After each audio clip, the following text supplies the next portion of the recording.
Hair ఇలా ఉన్నప్పుడే మీరు హెన్నా యూజ్ చేయండి. ఎందుకంటే తలస్నానం చేసిన తర్వాతే హెన్నా పెట్టుకోండి. ఒక 1 ½ అవర్ తర్వాత మీరు తలస్నానం చేసేయొచ్చు. షాంపూ యూజ్ చేయొద్దు. కంపల్సరీ మీరు ఉట్టి వాటర్‌తోనే స్నానం చేయండి.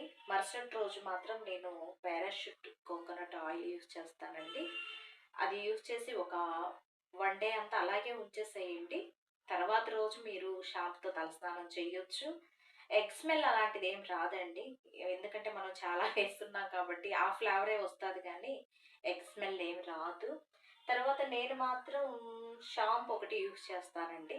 అది సన్‌సిల్క్ బ్లాక్ అండి. అది మనకి రూపాయి షాపుల్లో గూడా వస్తూ ఉంటాది.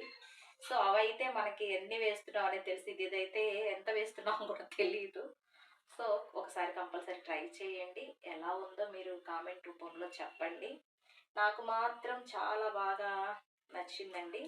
సో, దీంట్లో అయితే నేను కొంచెం ఆయిల్ వేసుకుంటాను. ఎందుకంటే కొంచెం పైన తేలేటట్టుగా నాకిష్టం అట్లా. మన హెయిర్‌కి కూడా చాలా బాగా పడుతుందండి ఇట్లా వేసుకున్నప్పుడు. చూసారా ఎలా ఉందో? సో, మీరు కూడా ట్రై చేయండి కంపల్సరీ. ఇలాంటి ముందు ముందు మీకు కొన్ని ఐటెమ్స్ చెప్పడానికి ట్రై చేస్తాను. మీరందరూ నన్ను చాలా ఆదరించినందుకు చాలా థాంక్స్ అండి. నా ప్రతి ఒక్క వీడియో కామెంట్స్ ఏం పెట్టకండి. ట్రై చేస్తాను కంపల్సరీ. కానీ సరికొండ నక్షత్ర అని టైప్ చేయండి. సబ్స్క్రైబర్స్ చేయండి.